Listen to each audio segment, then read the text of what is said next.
everyone, and welcome to Theola Gaming.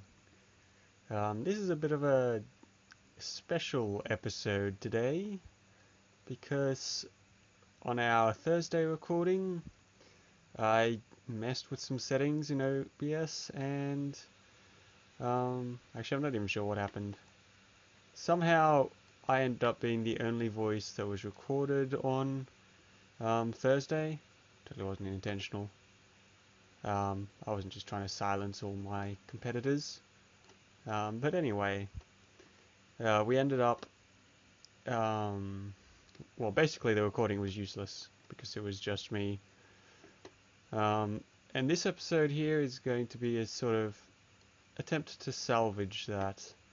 So it's just me here tonight, and I will be giving basically a summary of what happened of what we discussed on Thursday in regards to genetic modification of humans. We never actually got on to cloning, so that didn't happen. And for those of you watching the video portion, this is Surgeon Simulator 2013, 2014, I don't remember what year it's got, the anniversary edition, just so you all know, and copyright knows. Anyway, on to our main topic.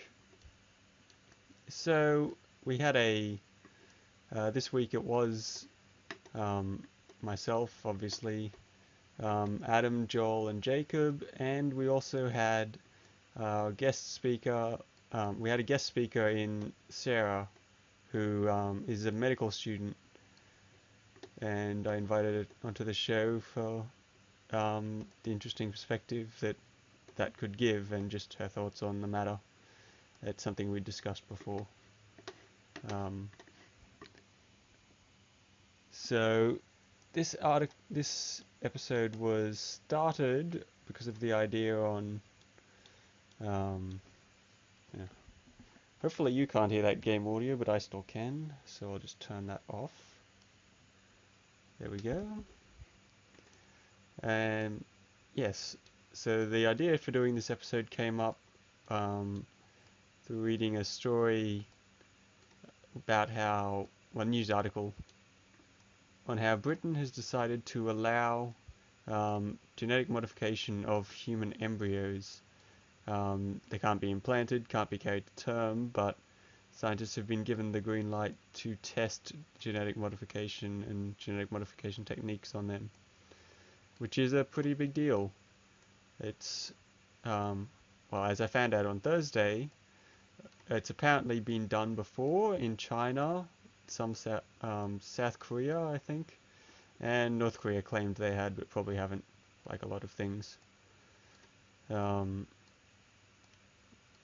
yeah, it's a pretty big deal.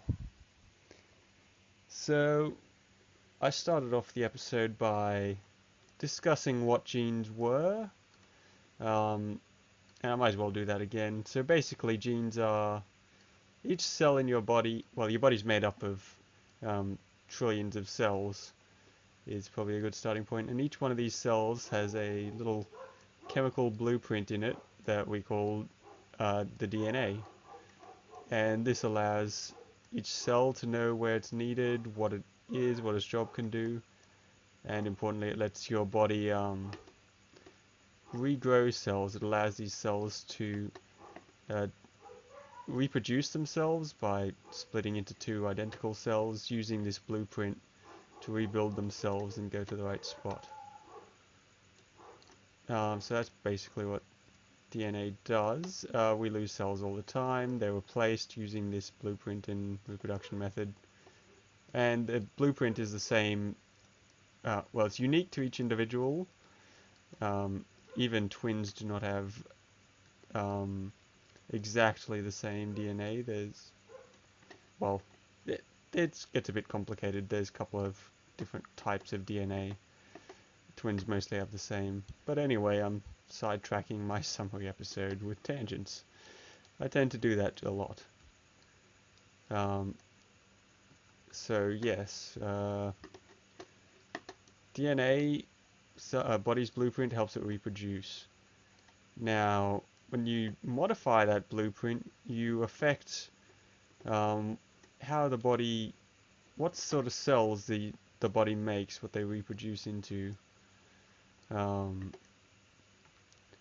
so this is already used in a fair bit in animals and plants, specific like for farming, but also sometimes just for testing, like making things glow in the dark or um, turning on or off various genes, basically to try and learn what they do. Um, and some of this farming is these crops are allowed in different parts of the world already. They tend to have various. Um, we tend to give them various advantages, mostly for making crops. So things such as pesticide resistance, so it's easier to um, keep pests off them, or herbicide resistance, do the same with competing plants. Or we give them things such as cold resistance to help with growing them in areas that they couldn't normally grow in. Or we uh, just various other. Oh, there's nutrient ones is the other big one. So make the plant produce nutrients that it wouldn't otherwise do to make a more nutritious crop, such as golden rice or golden bananas, which is one of our first points that came up. But first, we all gave our points of view. I am against genetic modification, um, partly because, and by the way, this is an opinion I've held since before I became a Christian, if that changes anything in your perspective of it. But to me, it seems like it's something we really shouldn't be messing with. Because in the first part, it's kind of like Pandora's box.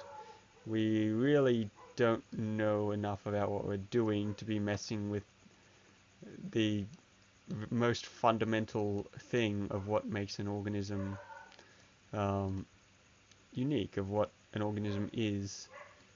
We don't have nearly enough understanding to be messing with something so deep, I don't think. And the other reason I'm against it is it seems too much playing God. It's just too wrong to actually be messing with something on that fundamental level. Um, People say, yeah, we've done it. It's basically the same as breeding, domestication, that sort of thing. It's quite a lot different. In that, you're not messing with the code yourself, you're just manipulating the natural environment so that you get a likely outcome, essentially. To do this directly is quite a bit different. As for the other crew, Joel was next to answer, and he is for genetic modification. For him, the main reason is because of medicine and genetic therapy, basically, the ability to manipulate the genetic code to remove various genetic diseases or to allow healing that otherwise wouldn't be possible, and so to increase the quality of life for those people there. Adam is also for it, and he's actually written a statement so that I can give his perspective directly on this. I'll probably read that out at the end though, because it goes over, he mentions everything we've discussed, so I'll give the summary of that first. Hang on a minute, I just got to check this is actually recording.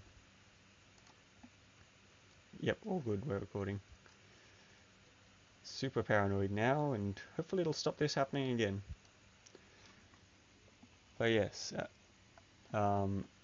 Sarah is also against it for much the same reasons as myself.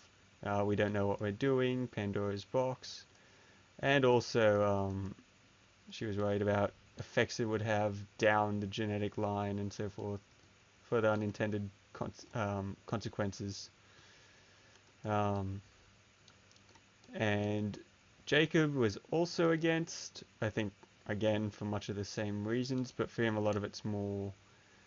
I think there's a lot more of it on both the uh, playing God side and also consent side, because these are passed on through generations, and at least as far as me and Sarah know, you have to. The only way this is ever going to be effective is if it's done before birth, because that's the only time you can really modify all the cells of an organism and have that genetic modification stick. I'm not entirely sure if that's true, but both of us have done biological study and that's what we think, so take that as you will. Right, so the first point we discussed was the really high consequences for messing up, basically. As I mentioned, um, your genetic code is basically, it's what makes you you, basically. Um, Leaving debates about spirit and so forth out of this. It's what makes your body unique and keeps it going and alive. So, as mentioned, we don't really know what we're doing with genetic. Oh, this crashed again. This did this on the episode too. It's okay, I can fix it. By it, I mean the. Well, maybe I. Okay, this is bad. Oh, what? What is going on? This show has never. We have not had one episode without technical difficulties, and we've missed several episodes because of it. And this one exists because of the same reason. So this is fun. I should be able to get this working. Hold on a minute.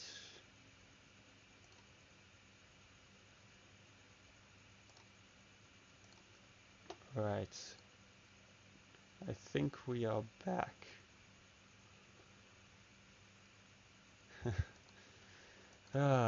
So yes. As I was saying, the consequences are extremely high if we mess up. Um, the genetic code codes for the regeneration of your cells, the very creation of your being. It's kind of like if you mess up a blueprint for a house or a bridge.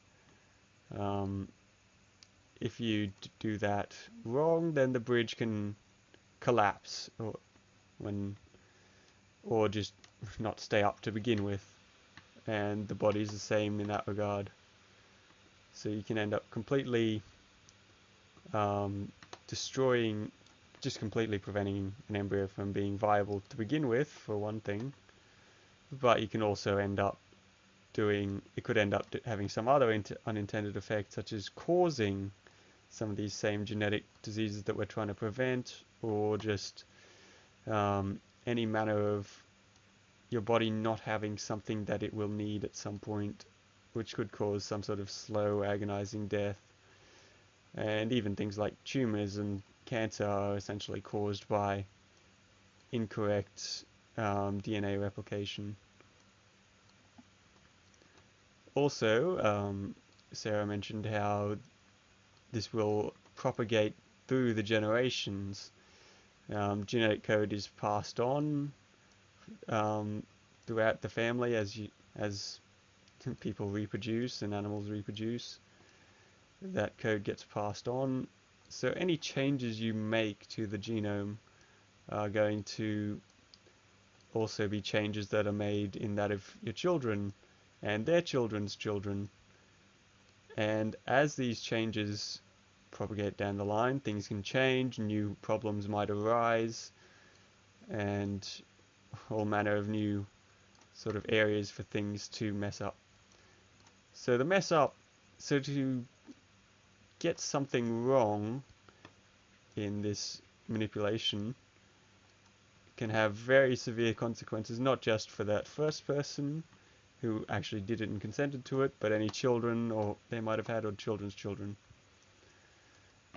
To be fair to that point, though, nature sort of does this sometimes anyway. That's why we have these genetic diseases to begin with. or miscarriages and things like that. So that wasn't brought up in the episode. I just thought of that then and thought I should mention it.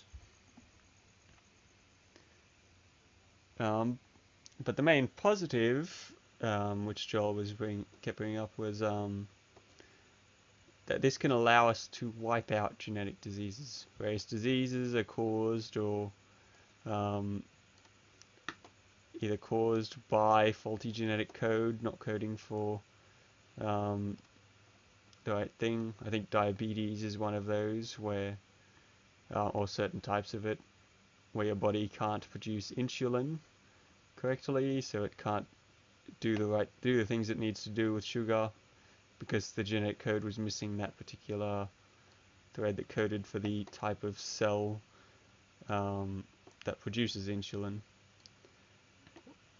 I'm not fully sure on that, so don't quote me on that, but that's the sort of things that we can cure by this. We can change the genetic code so that people with these diseases that people don't get these diseases anymore, really. It sort of becomes almost like a vaccine for these things.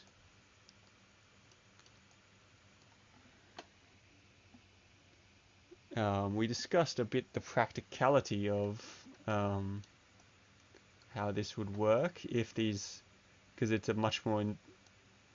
it's a pretty intensive procedure. There's you got to get the genetic code. You got to get the thing. You got to get your genetic code modified somehow, and it's generally got to be done pre-birth too, which adds a whole another layer of complexity to it. Plus, it's a new expensive, it's an expensive technology, and will require various things for that.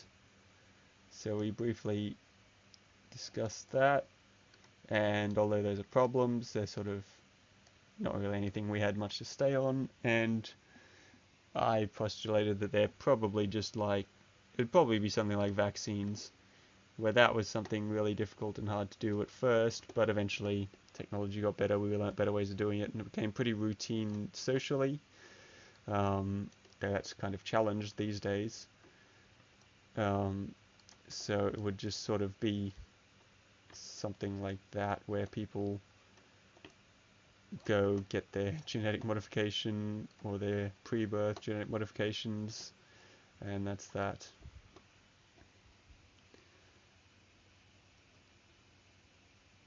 Alright, so then moved on to talk about how the main use of cloning at the moment, like human cloning, which is also inherent in the article and so forth, where they're cloning embryos to to get more embryos, basically. As I said, we didn't end up discussing cloning itself, so I won't go for too long on this, but it was important to mention that really the only reason anyone's doing this at the moment isn't to get more humans. I'm sure there's people out there who want that sort of, it's called reproductive cloning for various reasons, but most people don't. There's still a lot of unresolved ethics around it, and it's still banned everywhere. Even with these new resolutions, I guess, it doesn't allow for reproductive cloning. These embryos can't be implanted, and implanted in a woman in a uterus to bring them to term, to make them children, because we still need to do that. And so human reproductive cloning is not something there. Basically, the main use at the moment is to get stem cells, really. Stem cells being a type of cell that basically can turn into any other cell, so have a lot of potential uses in medicine and healing various diseases. And didn't discuss that because that's a big topic, and we'll discuss that in another episode at some point. So this was in talking about the advantages of mentioning some of the advantages of genetic modification, and the other big point is that you can you can repair genes, you can get humans without breeding humans, essentially, or someday we can. Currently we can't because we still need a woman to carry the clone to term. But the hope is that someday we can. Well, at the moment, to get stem cells, we need eggs, basically, and there's all manner of ethical quandaries with that I won't get into, but basically cloning gives us an easy source of these stem cells without having to mix sperm and eggs like happens naturally for people to reproduce. And the third point was that this can be used to implant better genes, and in a lot of ways this is the biggest source of the problem for a lot of people on genetic modification of humans. The modifying of the code to not just render people immune to various diseases or fix various health problems, but to make people faster, stronger, smarter, better looking. The whole so-called designer babies issue is where people could pick essentially what they want their baby to look like through pre-birth genetic modification. And we actually didn't dwell on this for too long, I guess because it wasn't really a big point for any of us. Joel was sort of the main forwards and main for argument, and it was more for the medical side. This side I don't think even he was too keen on. But we did discuss it for a while, and we went on to talk about how first I should say that Sarah mentioned that'd be like the movie Gattaca, which I've never seen, but that's there if you want to, because these are issues that have been explored in various science fiction and stuff already.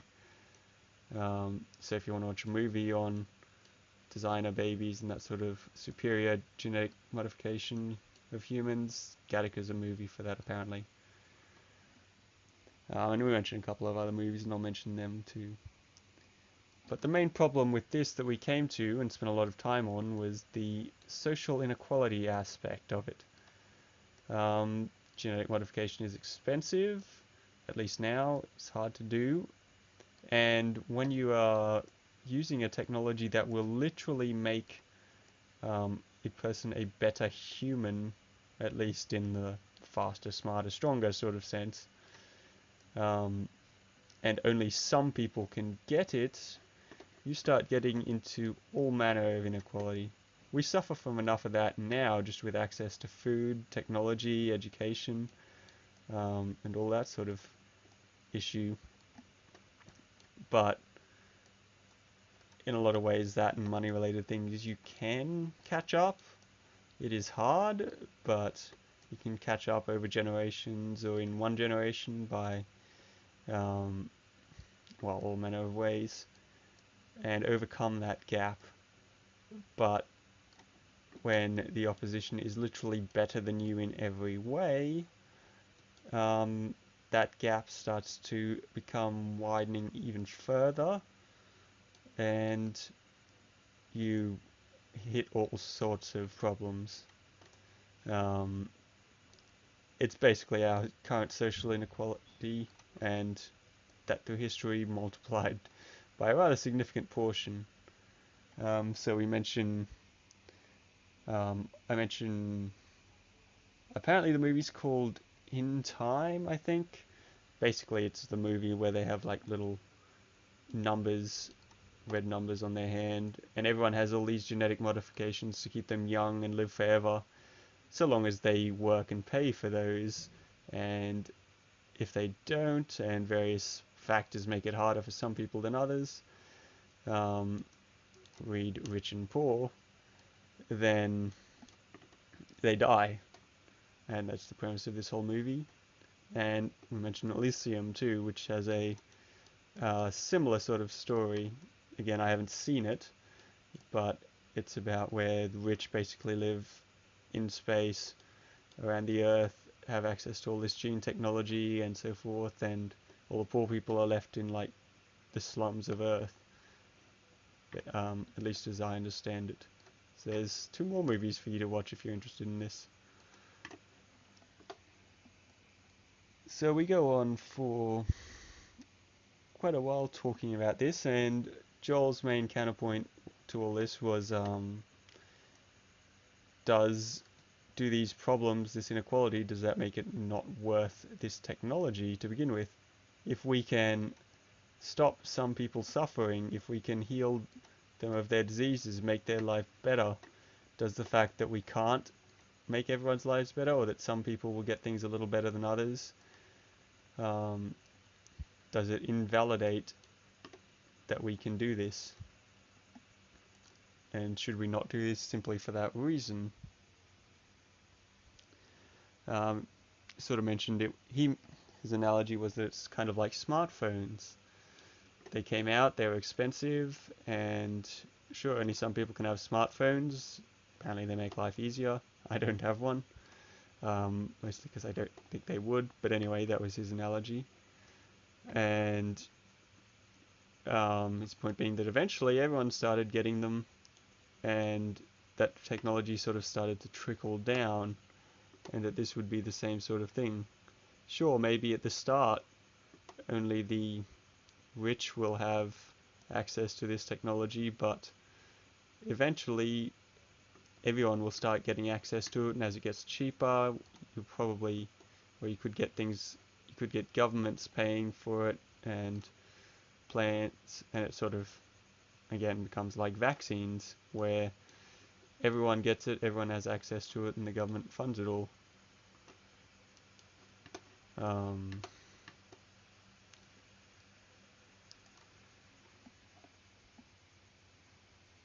So my counterpoint to this was that there's quite a bit of difference between smartphones and genetic modification, because for one,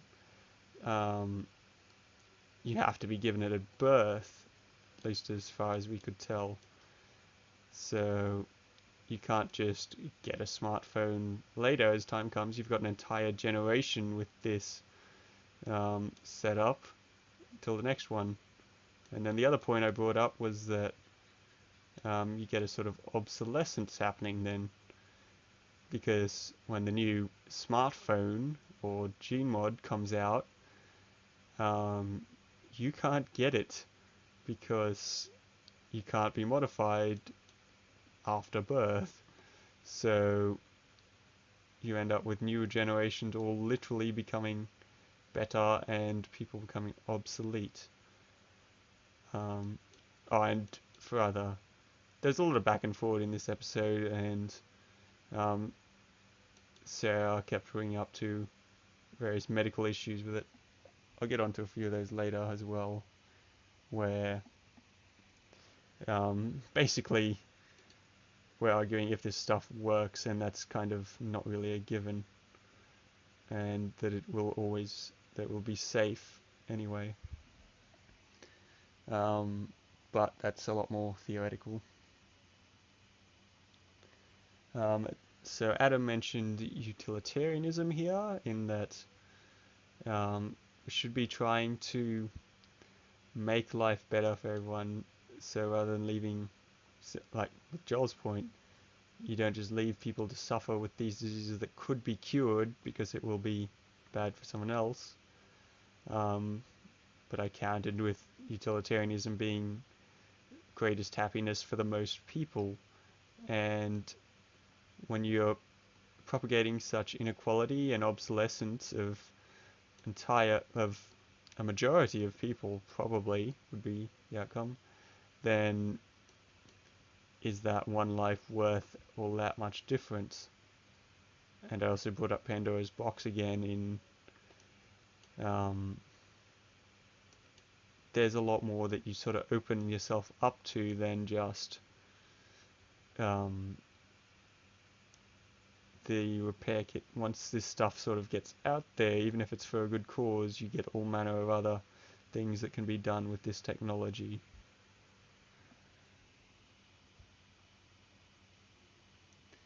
I also, actually I don't remember who brought this up, but the ethical cost of the treatment is even if this treatment does help, is it worth the cost that it's taking to get it in, um, well, infant lives for one, depending on your view on um, embryos, and the various other issues that arise with this technology. Is curing that one disease worth all of that? Here, though, Sarah brought up a point of um, we already have various treatments and other things that are legislated through government that you literally can't get. So treatments that for various diseases that we know that we can't get, and for various reasons, ethical or probably some that are even just practical, um, you cannot get them, and no one will treat them with you. You'd lose your medical license and so forth. So the government can legislate, at least to some degree, on these things, if the government is willing, of course. And in Australia's case, it was. She talked a bit about various legislation for um, different, for at least Australia and American governments here. And I don't remember enough of the details to be able to give a good summary of that. So it's a shame we lost it. She made some really good contributions this week. Then the issue Jacob brought up was that of consent. Um, as we've mentioned several times, this is most likely a pre-birth procedure, which obviously you cannot consent to. And even in the case of, so there's all manner of issues surrounding that, giving someone a treatment that they haven't consented to, a treatment that changes their very being. And it also brought up that even if it can be done for adults, you still have the issue of consent in that these genetics pass down through to their children and their children's children, and the good and the bad, if there's also bad with it, which personally I see is just kind of just how genetics work anyway, but that was the point.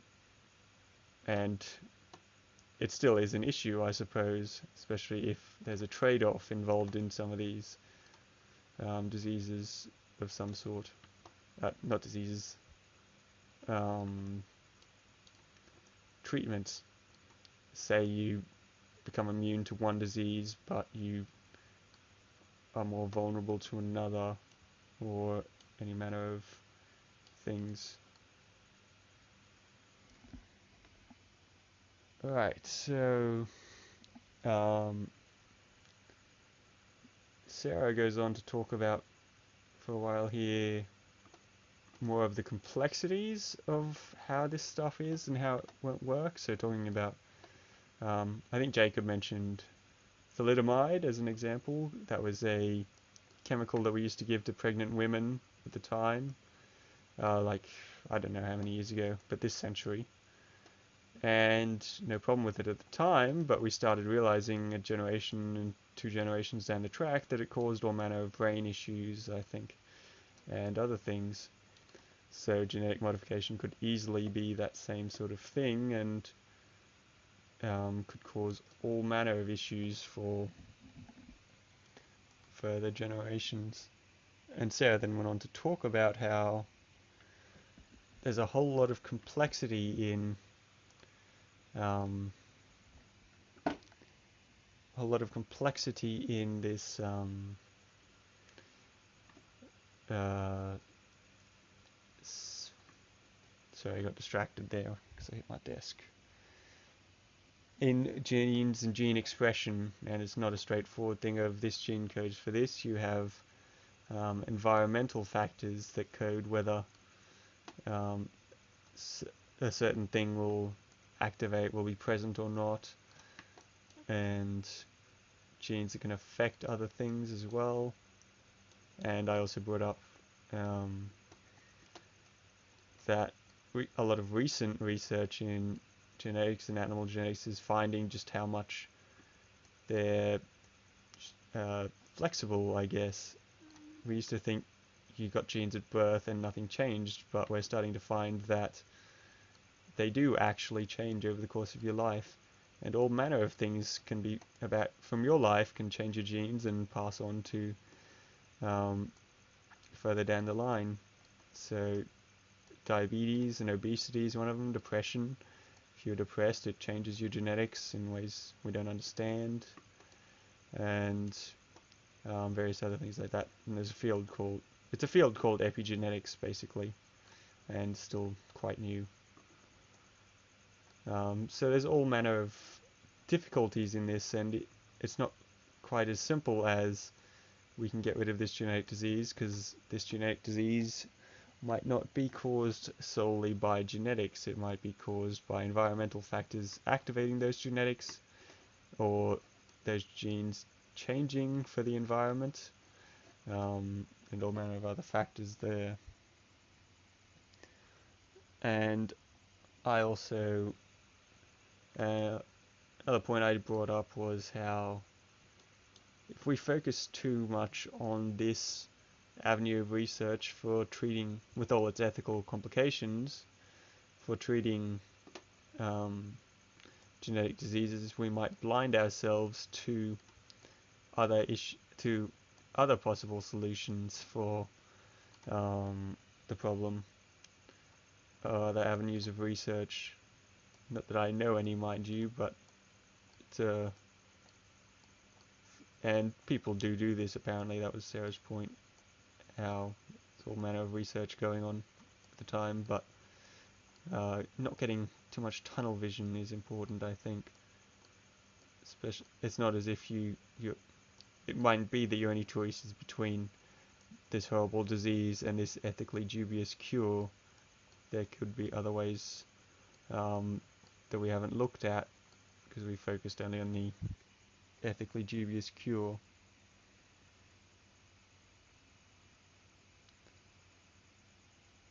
And then we sort of went back in circles a bit about discussing the dangers of messing with genes and whether it was the only way to overcome genetic diseases and that sort of thing.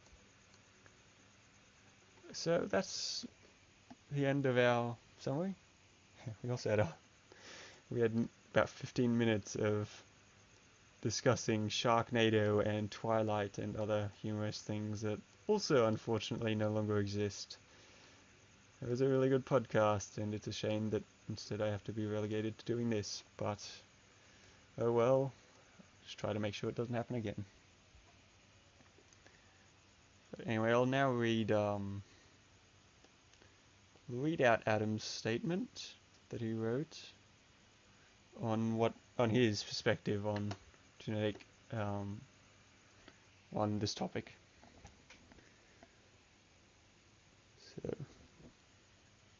So, starting quote: "Thoughts on GM technology, broadly positive. On the agricultural side, I think that the technology can be beneficial in a number of circumstances, two of which are listed below. Vitamin-boosted stable crops in developing countries, with a link to golden bananas, as they're called, genetic modified bananas with more nutrients, and combating disease in crops. Two links there on citrus disease. It is probably safe to say that agricultural genetic modification is less controversial than genetic modification in humans or cloning, but isn't without its issues. This briefly came up too at the start, but it wasn't the focus, so I didn't mention that. So not to say it isn't controversial though, specifically in the US, where the GM versus organic debate is quite fierce. Intellectual property is an issue.